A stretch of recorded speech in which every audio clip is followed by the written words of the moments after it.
recorded. 5. Good morning, good afternoon, or good evening, wherever it may be across the nation or around the world. Once again, you're listening to the VMware Communities Roundtable podcast. This is podcast number 436. My name is Eric Nilsson, not 436, 736. My name is Eric Nilsson, and with me today, I have my regular co-host, Bob Plankers. Today's Wednesday, August 3rd. Is it 3rd? Jeez. I got to learn. 6th. 2020, yeah, 2025. I don't know where July went, but wow, August is I know, right? It is August, and we're getting ready for Explore. It's going to be good. You know, Bob, how's it going? It's going all right. Yeah, like I said, it's a blur here, man. You know, we're getting ready for Explore. I've got 6 presentations. 2 of them are 90-minute talks. And so figuring out, and 3 of them are brand new, you know, and so brand new presentations are great, but they take a little bit to figure out, you know, and so but yeah, it's just, I don't know, just plugging away at it. August is always busy. So how are you, man? I'm doing well, but I have the same issue going on, right? We're doing new code labs, and, you know, we're running VCF 9 on, you know, home lab machines. So I've been working with William every day, right? Discovering that you need firmware updates on the VLAN hubs that we got, right? You know, and one of them had a VLAN had firmware up, right? The other one didn't. So we were seeing different, you know, behaviors. Like there's just a lot that goes into building a VCF 9 environment where you have multiple machines, a cluster, where you have VLANs all working together, and then having the Raspberry Pis, you know, have access to all that, so that if you're in the labs, you can, you know, be on Wi-Fi, get back into the cluster, and then, you know, then run PowerShell, all that. It's busy times, right? Oh, and by the way, slides, right? You know, presentation along with that, right? Yeah. Well, pictures and things to look at, and the right words, and, you know, not putting too many words on a slide because the people in back won't be able to read it, and like, yeah, you know. So all that good stuff. Yeah, I forget about that. I should go through the Bob Plankers, you know, top 5 things not to do in presentations. I know you've given me that list multiple times. 10-20-30 rule. It's the Guy Kawasaki 10-20-30 rule. 10 slides, 20 minutes, 30-point font. You know. Right. I like the Fight Club model, right? You know, the professor model. If it's not hard, you're not getting your money's worth. Sure, you know. Yeah, I don't know. The other thing too, well, you know what, the slides. So I used to raid the Adobe stock photo library all the time. I like using pictures and things.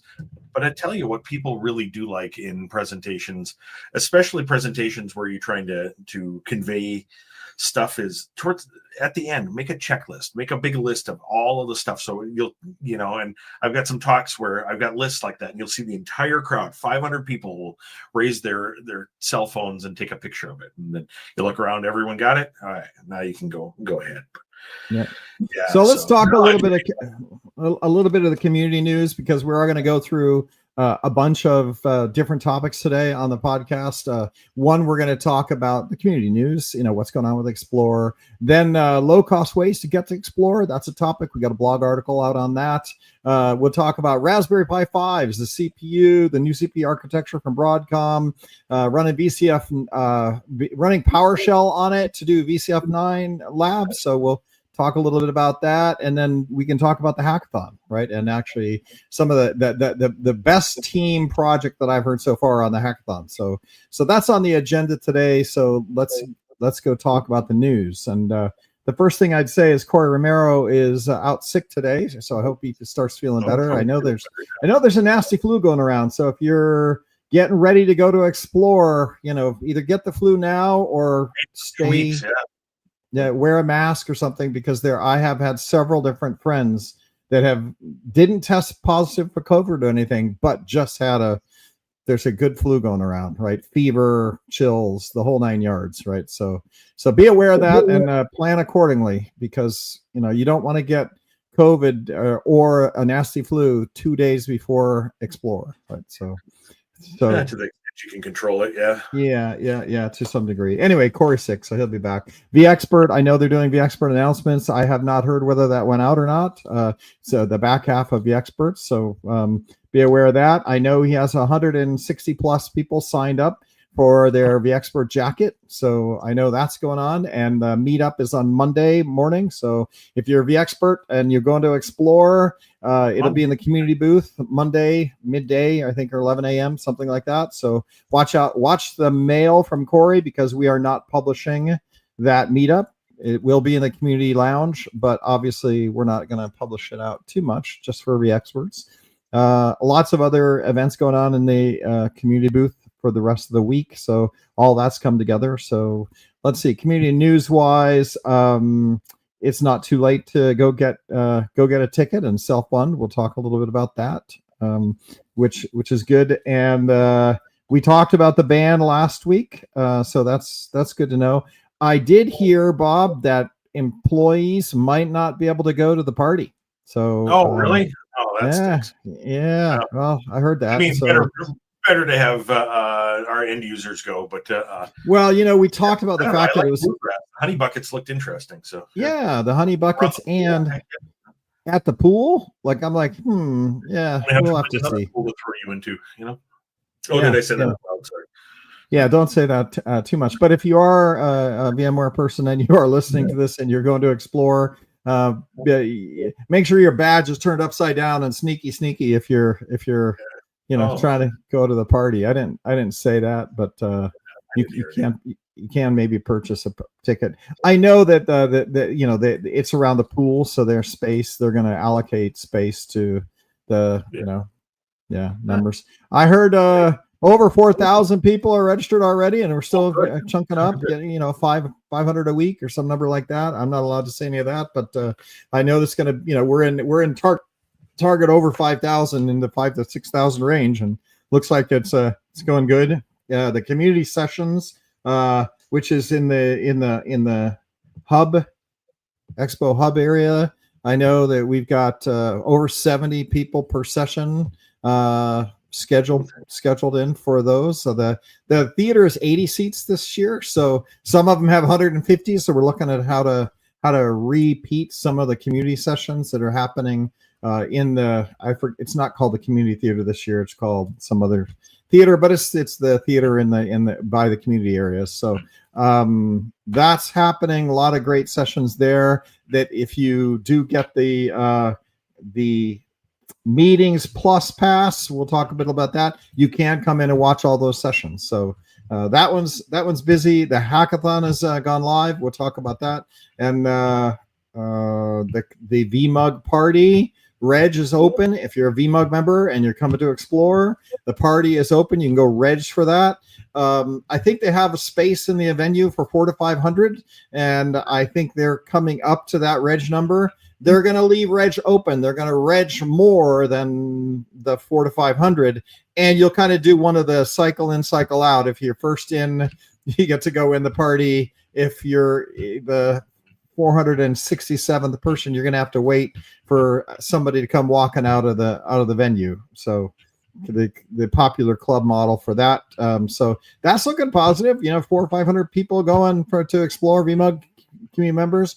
Hawktan, I believe, is going to be there. I don't know if that's confirmed yet, but I think it is. And then also there will be Brad Tompkins and Brenda, VMUG leader. She's going to present. So not a lot of speeches, just nice food and drinks. And it's in the Venetian. I want to say Wokton or some name that sounds like Wokton in the Venetian. A W is the restaurant name. So that's on the books, and you can go Google how to reg yourself for that party, and reg is open, and you can continue to add yourself and then get to the party early if you want to get in without a line. So I think that's let's see, Hackathon Code Labs. We'll talk about that. Everything is good. So Bob, I take it you're going to explore this year, and you managed to get a ticket. I think if I don't go, they'd be upset at this point. I've got a number of sessions, and I'm looking forward to it. The opportunity to have a few new things to talk about, explore some new territory here, the pun intended. And a lot of stuff to talk about with 9. There's a lot of interesting stuff going on with VCF 9 and that. So, and VMworld back in the day had 25,000 people at it, and it just it just would feel crazy when we were there. And I really like Explore. Now people say, oh, it's smaller and all that stuff, but it's calmer. Maybe I've just gotten old, and I just like that, just the ability for you and I to have a conversation in the hallway, for example, or to take some time and do something different, to wander around and see the booths and attend some of the community sessions. Bump into people native because it's not that crowded. Right. You're not running around like we used to do, and so I don't know. There's still the opportunity to do stuff. It is still Vegas. There's always a group that goes and shoots tanks or whatever they've got, or goes. And use the bulldozers or the racetracks and all the other things. The bulldozers, and there's always stuff going on, and going over the Sphere. We had joked the last time, and I don't know how much of a joke it was. Catch the, last. I bought tickets for Backstreet Boys. And it was expensive. It was a luxury, let me tell you, because it was sold out by the time I got there. But I only have Saturday night free, right? The rest of the nights I've got events. Right? I looked at it and I was like, So there's some folks. Yeah, you know that number, right? You know that number. I looked at that number and I went, but I had made promises, so I bought them. I'm looking forward to it. My excuse is that I can't go with my wife, so I'm not going to go. But exactly. I was really never a Backstreet Boys sort of guy, anyhow. But anyhow, yeah. So anyway, I posted a blog article on today, so it's going to make the circuits, and it's low cost ways to get to Explore. And I did it last year where it was $2,500. How you can get to Explore. Everything out the door, flights, car, everything you need, food, everything for under $2,500. This year, it's under $1,200, right? And the reason is because they have the low cost meeting ticket for Explore. The cheapest way to go buy a ticket for Explore last year was $1,800, where the cheapest ticket now is $695, right? So really, if you look at it, you can look at the flight costs, and ChatGPT is amazing at finding Frontier Airlines tickets from anywhere, and some of the round trip tickets you could get for like $80. Right. From Vegas is extremely cheap if you want to fly. And you want to fly, discount airlines, then, 80, 90, 100. We put an average of $150 in there just because, some places are a little bit further away, and, just to keep it a little bit more realistic on the number, but $150.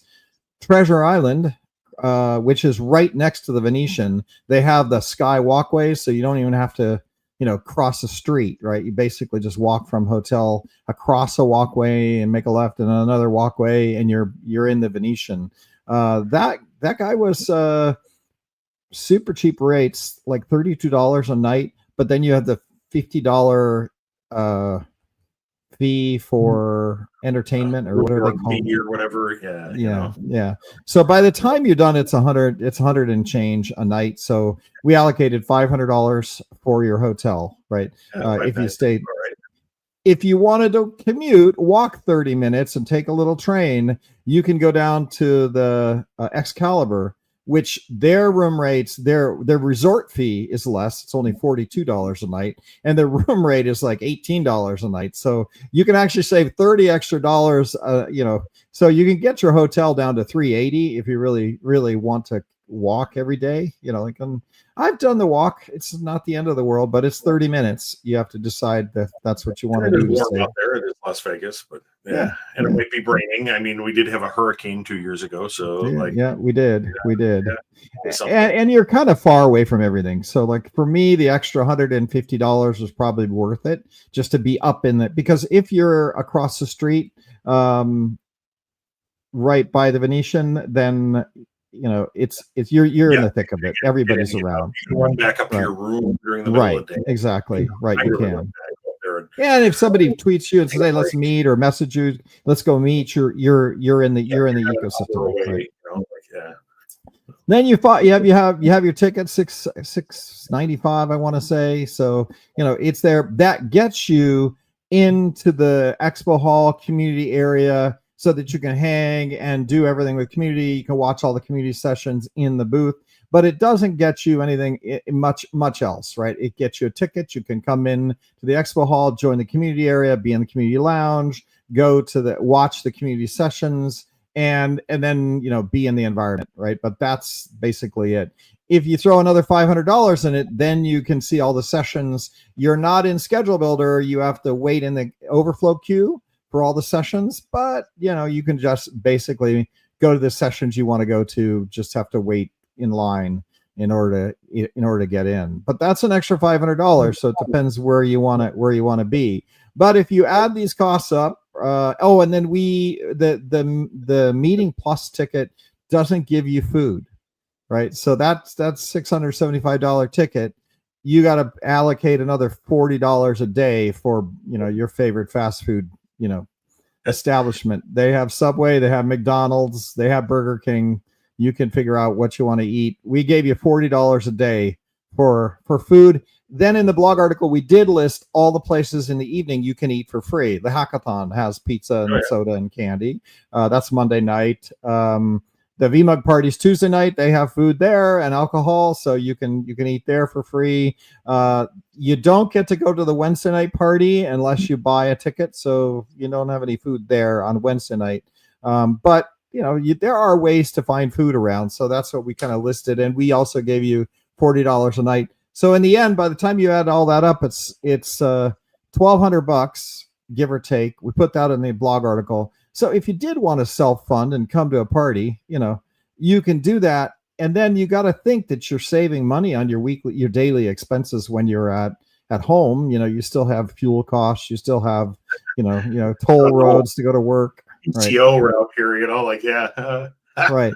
So maybe you trade off some of that. Right. Right. So but in the end, if you kind of do it right, you can get there for $1,000, right? We put $1,200 because we're not counting Excalibur. We figure you got to have $40 a day for food. So we kind of put the $1,200 in the budget. And we do show if you spend 3 nights versus 4 nights, how much it costs in the blog article. But in the end, you can self-fund for $1,000. You can come hang out, be at Explore, have a lot of fun with everybody, right? And learn, about VCF 9. There are things to do. And if you want to buy a certification seat, you can buy an Advantage membership and get a free one, or there's ways to get discounts for things. So you can basically get a lot for your career for $1,500, right? And a week in Vegas. So we published that article, and I think it's something that's worth doing. If I didn't work at Broadcom and I didn't have a ticket, I would spend the $1,500 and I would come, because there's so much to learn. Yep, same here. Yeah. All right. So that's bar article number 1. Low cost, quite a difference. Like last year's probably $2,500. This year $1,200. So again, cheaper way to go. Plus hotel prices, I think, have come down a little bit. Right. There is a little bit of, oddly enough, price discounts going on. Right. And I'm not sure what that's about. Right. Well, there's been some news articles about how Vegas is. Attendance in Vegas in general is down or whatever. It's probably just people trying to, resorts and that, trying to attract business and, get people in and that. So that's all right. Yeah, exactly. So then we move on to the hackathon on Monday night and Code Lab. So what should we do first? Well, we should talk about Raspberry Pi. So the hackathon, the prizes for Team 1, Team 2, and Team 3 are the Raspberry Pi 5 full kits. And Bob, do you know why they cost $140 for a full kit now? Where the old because you need a heat sink and a fan in the Raspberry Pis now, right? Because the CPUs are pretty fast, isn't it? Yeah, the new CPUs are supposed to be. What did you say? I think you Googled it before we got on the show. Let me find it. 2.4 quad core. It's a quad core Broadcom 27 something or other CPU, ARM Cortex A76, 2.4 gigahertz, 4 cores, 2 to 3 times faster than the Raspberry Pi 4. Right. And the Raspberry Pi 4 was like 2 or 3 times faster than the Raspberry Pi 3. So they're creeping up. And the only thing that I got to ask myself is, what do you need with all that CPU on a little Raspberry? Right? Like, we're like, ARM is great. ARM is, slowly creeping up in the data center, I guess. And there are almost everything is compiled from ARM. If you're not playing video games, right? You want to play League of Legends, then you're done. There are certain things that are just x86 and Mac. But I got one of those guys. We're doing the code labs, and we've got the hackathon prizes are the kits, right? So if you're on a team and you do the hackathon Monday night, then the prizes, I think we have 30 Raspberry Pi kits to give away, right? Plus we're giving away t-shirts, and you're getting a meal Monday night. So we got, I think, 50 people signed up for the hackathon so far, and that'll grow. Yeah. But the Raspberry Pis need that fan because they got hot. They're high performance. They got dual 4K monitor out, so you can run a dual head on them now, right? Which, if you're into Linux, they are super smooth Linux. It's a super smooth Linux box now. And the fan, you don't hear it. So it's just a tiny little micro fan that sits right on the CPU in a little case. So nice little machine, got to say. And you can get PowerShell, PowerCLI on the Raspberry Pi. So I spun it up, installed one, got it running, put a monitor on it, and did the PowerShell into my server in San Jose, and listed my machines, and it all works nice on a tiny little non-existent tiny machine, making no noise. Right? Yeah. In fact, these machines are so small. Yeah, they make great little desktops. I actually am going to talk about them too as part of my one of my security talks too. You can hide; they're so small you can hide them places and stuff like that. But put them in your set it on a server like a Tom Cruise Mission Impossible kind of thing, where you go and sneak into the rack and stick it in a USB. Skydive into your nuclear power plant and get caught in its cooling system or whatever. Yeah, I think that was a mission. Yeah. That's one of those. But the point is, are those a security threat? Do we have to worry about people making little boxes? But no, I mean they're terrific. I love how small everything has gotten. In fact, I'm on an old PC, an older laptop here right now, but in about a week, I'm going to have one of those little GMK Tech X2s or whatever. Sure, I got one of those. Yeah. In fact, I'm going to run over to Micro Center probably tonight and see if they've got one. And just they're tiny, dude. You're using your hands. They're like 2 inches by 3 inches by 3 inches. They're like very small. Amazing. Gigs of RAM or 192 gigs of RAM. Yep. And 8 terabytes of disk or 16 terabytes of disk. I think it can take 2. Then putting Linux on it. I mean, it's the Ruby guy, David Hannemeyer Hansen, has been tweeting a lot about using these little things as absolutely mega powerful development stations, and even the Raspberry Pi fits those descriptions too. That's right. That's why I say smooth machine into a form factor, that's right. It is a powerful little machine, and the Raspberry Pi also have the I2C and SPI pinouts on them, so that you can connect little sensors if you want to and do little fun things. I don't know what you'd need that kind of horsepower to do sensor kind of fun little projects, but power management comes in. Then when you don't need the horsepower, can you shut it off and save power, and not generate heat and things? And the answer there is yes. But I think so. Hats too. The hats for them, the PoE hat, the Power over Ethernet hat, for example, is really interesting.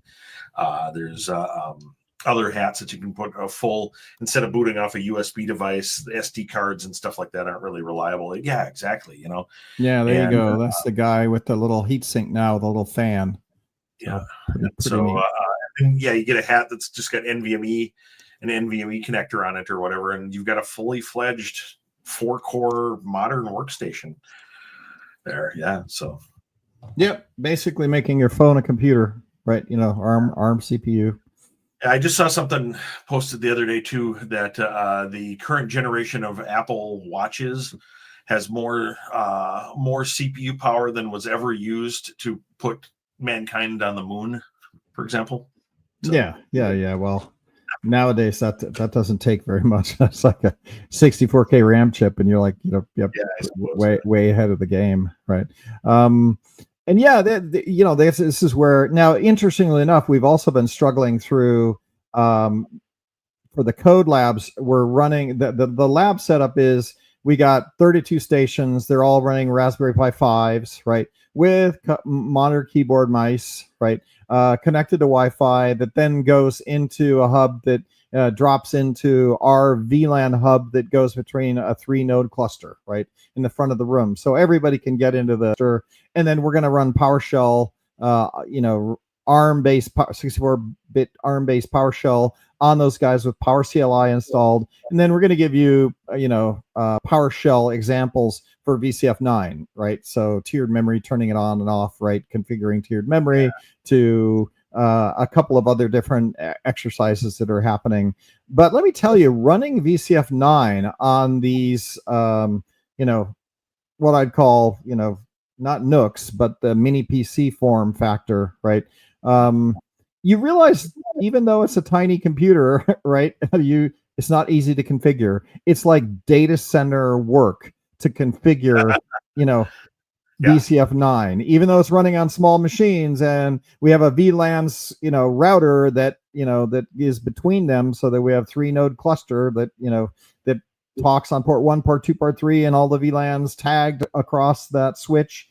There's a lot of configuration and there's a lot of planning that goes on installing all of VCF9 and configuring it. I've watched William Lamb's blog because William's been in my office. We bought him the machines, and he's got 2, I've got 2, and we've been, setting them up. And, if you were planning a VCF9 deployment, I would think that you would probably spend 6 months determining your hardware, your switches, and getting everything ready to go, and then setting up and deploying it.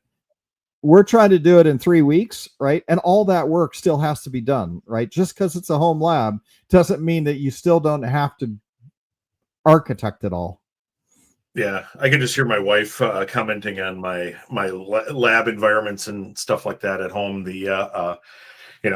What is all this crap? Well, I've reinvented an enterprise in my garage. Right, right. Yeah, it's basically now it's super fun once you have it. Because But there's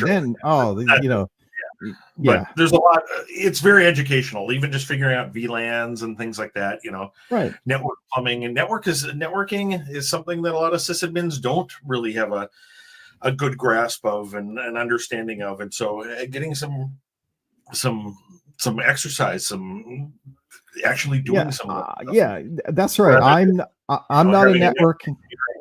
Hand you a cable and it's a pipe, tell you what it needs to be set to, Yeah, so. I'm not a networking guy, right? And I have never dealt with VLANs. I know what a VLAN is, right?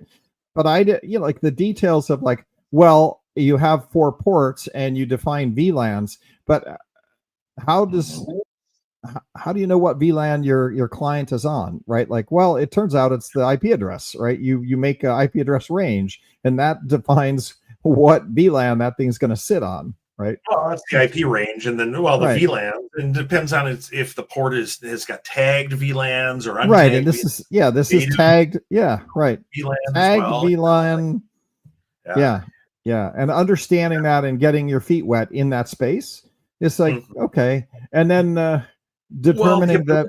Talk to your network guys the next time you go to work, and next time you've got a problem, you actually know what the hell they're talking about. It's it's a powerful thing. So right, and then just watching your storage IDs when you're configuring things and setting up tiered memory was just interesting to allocate out an SSD to tiered and knowing the ID, and then running the kickstart. We set them up using Kickstart, which is beautiful, right? But you have to you have to write Kickstart script, right? That goes through Now, the beautiful thing is we made a menu for the Kickstart so that you can, one USB key has all the ISO bits in it, has a menu, right? What system one, system two, and with different Kickstarts for, very William Lambish, right? With love, you know. Yeah, but yeah. And so you spend time doing that, and then next thing you know how to do it. And I think I've loaded the machines at least 6 times now, right? The nice thing is you kickstart them and it goes fast, right? So you can get that stuff set up, and then you have to actually then go do the VCF9 install, which is not just go get a whole bundle of gigabit of bits. No, you have to set up a local install server, right? Mm-hmm. So 9 does not install directly from an ISO image, right? You have to take those ISO image, build a website that's an install server on your local network, then boot up boot up ESXi that runs the VCF9 VM that knows to go pop up a GUI. Yeah, it's a little more complicated than it used to be. Yeah, if you want to go that route for installing, it's more complicated. And we're working on it. It's part of the roadmap to simplify a lot of this stuff. But but but it is there, and then you go through it. So what I would say is VCF9 is one of these things that you're going to spend some time learning, right? And it's not VCF 5.3. It's not vSphere alone. It's a project. And the people that ask me like, well, why do I need my VCP certification to go get VCF 9 from Advantage Home Lab? And after going through this, I'm like, because you're going to want to train yourself before you start doing this, right? If you haven't played with vSAN, if you haven't done NSX, go do some education, get certified, so that when you go through this, you'll at least understand kind of what's happening. Yeah, well, you're going to get asked a bunch of questions, and you're going to need to know the answers to these questions. And they're questions about VLANs and their IP ranges and NTP servers and vSAN topographies or topologies, right. All of that stuff. And it's like, it's drinking from a fire hose is what it amounts to. So, like if you've seen it before, it helps. Right. So I think that for this setup, William Lamb has now probably 7 to 8 different blog articles for different pieces that we're setting up. Right. So, and it's useful, right? The blogger, he's an excellent blogger. So like, I find an error in his blog. He's like, okay, it's fixed. Like that. So, but it is one of these, it's fun because I feel like I haven't had to learn anything new in probably 7 years, right? Just vSphereing along. Yeah. Right. It feels weird to actually have to stretch the brain a little bit, but nice. Yeah, and then realize how much of IT. All right, I got another takeaway for you. I've determined that ChatGPT is no good for IT projects, right? That the stuff is always 2 or 3 revs back from what you're trying to do, right? It gives you just setting up my PowerShell on my Raspberry Pi 5. No, it gave me a nice little 5 list instructions. Oh yeah, sure, go do this. None of them are right. None of them worked, right? And you're like, there's something about IT that is current enough, things change quickly enough that AI just isn't able to keep up. Interesting. Yeah, I've noticed that as well. Most of my AI use, well, and I see it too because I do a lot of security and compliance stuff, right. And people in large corporations that should know better ask compliance questions of these AIs and things like that, and get strange answers, and then at least they know that the answer is wrong or seems wrong, and come looking for a guy like me. But yeah, it's the AIs still have to learn from somebody. They're not. Right. They're not developing this knowledge on their own, and so and it's so intensive. Was it yesterday or sometime this week? Cloudflare was noting that Perplexity is violating their agreements about indexing and things like that. Perplexity is actually obscuring their their bots and their source information and all that stuff, and to try to stay ahead of all of this stuff, try to learn it as it goes, and learn as the content is developed. And on one hand, I guess that's all right. I guess that's the way of things moving forward. As somebody who generates these things, that really kills my traffic as far as blog. Why write a blog post when Perplexity is going to steal all my traffic, that sort of thing. And I worry about that in aggregate. But yeah, you're absolutely right. It doesn't. It's not current. It's not current enough, right? To keep it up to date are getting better, shorter and shorter cycles. But still, like if you want to know about VCF 9. Yeah, they give you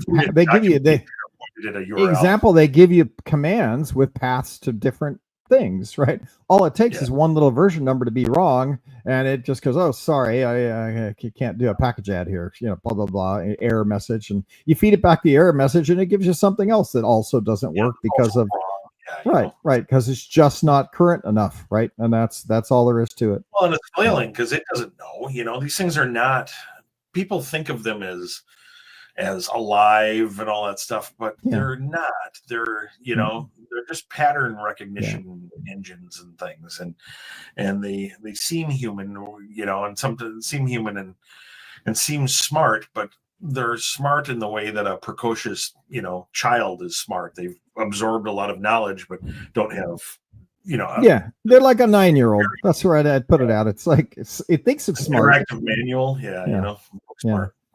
But that gets me to the hackathon. We updated a hackathon blog, so you can go Google the blog if you want. It's on code blogs.vmware.com/code. We updated that with some of the teams, and the most interesting project is a guy named Dale. He's a team captain. Don't remember his last name, but he's doing a project where he's trying to build an AI, taking vSphere, building an MCP interface to all the vSphere command set, so that you can have an AI that will, learn enough to help you run vSphere, right?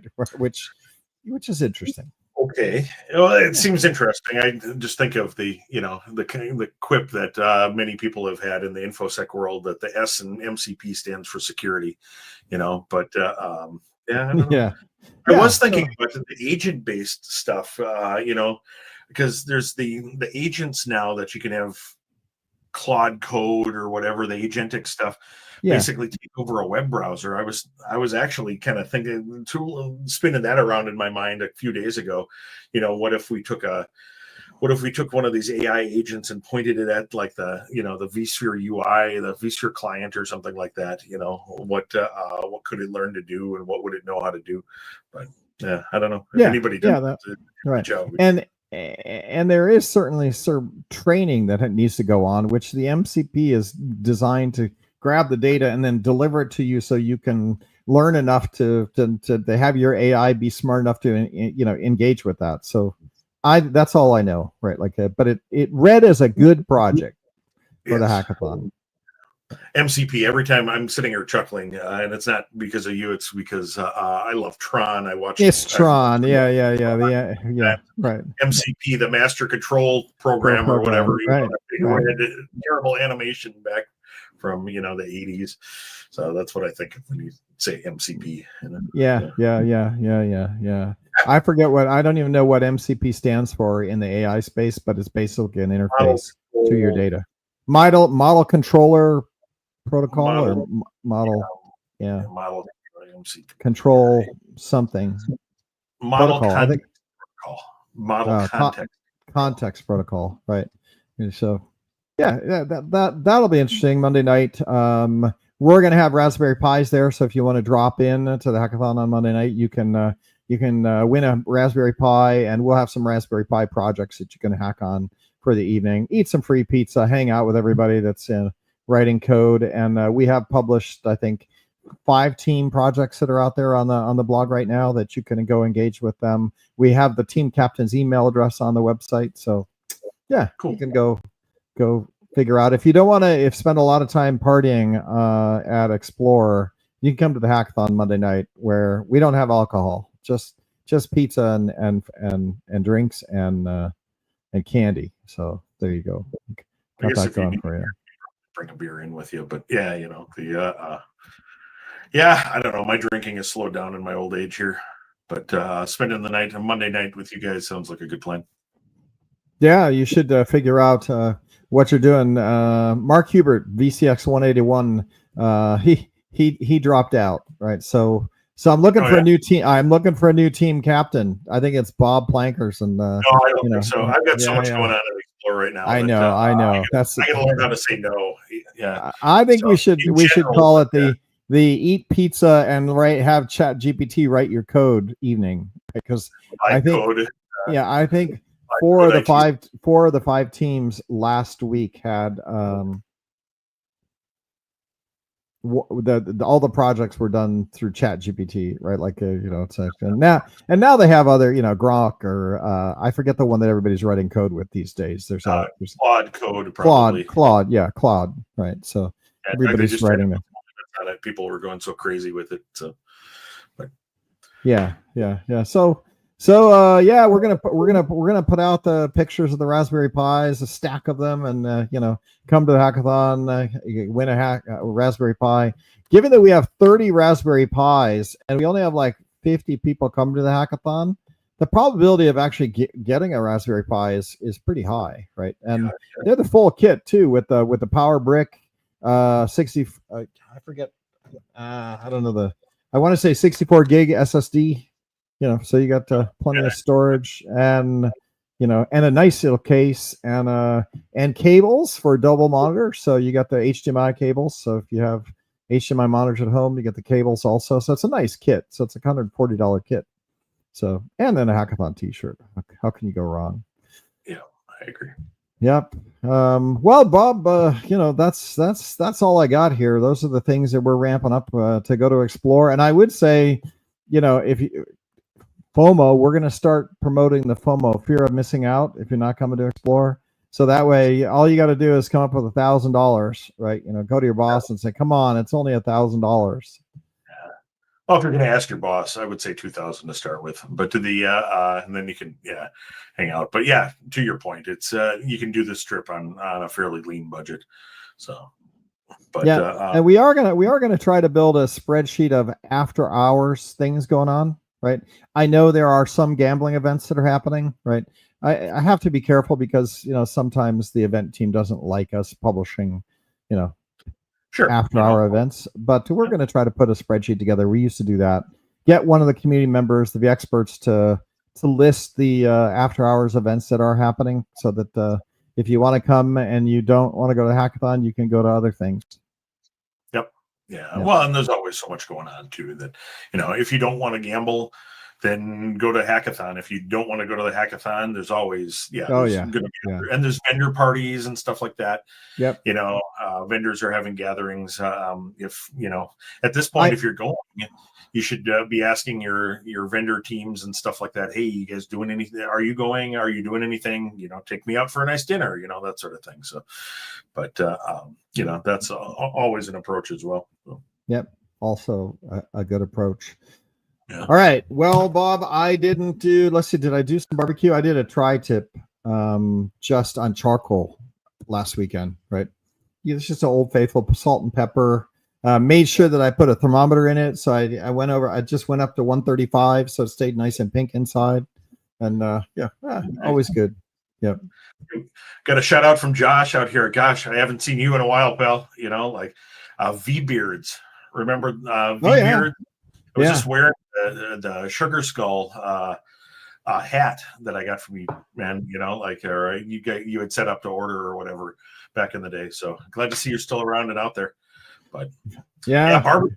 So you did that turned out well? Yeah. The key is to, on charcoal is to, make sure you have a thermometer in it so that you're not, because smoker, you can kind of control what's going on. You can set the temperature in a smoker. Charcoal, it's kind of like, all right, depends how much charcoal you got in, how hot is it, how good did it light, what kind of charcoal you're using. But then, so just make sure you put a thermometer in it and then, run it up to 135 and let it rest. And then it's nice and pink inside. Give it not raw. I like medium. I like mine medium, a little bit north of medium. but you want some pink dripping out of it, and then it's good, right? Then it's just letting it rest is like, that's the thing that, that's like the first major thing that when you're learning how to cook meat like this, to let it rest, that it's okay to let it sit and cool and just chill out for like, 10, well, it depends on the piece of meat. I mean, a brisket or whatever, you wrap it up and stick it in a cooler and it can rest for days at that point. But that's like the first game-changing level up thing that I think people run into is just let it rest. Let it rest. I also watched a video that was talking about running it up over 200 degrees sometimes causes the tendons to break in the meat or something, and then let it rest. And you don't do it for very long, but it was interesting to what they said about that. Where slow cooking, smoking stuff is that you melt all that stuff out, and all of that connective tissue breaks down in there and melts and comes out, and that's what makes it tough. But when all that stuff is gone or transformed, then it gets soft. Yeah, right. Yeah, it's a tough brisket, because brisket, it's sort of like the holy grail nowadays as far as smoking meats and that. But it was always just a cheap cut of meat because it was so tough and awful and cooking it, just slow cooking it for hours, and it's just transformative. But I've got a couple of pork butts in the fridge right now.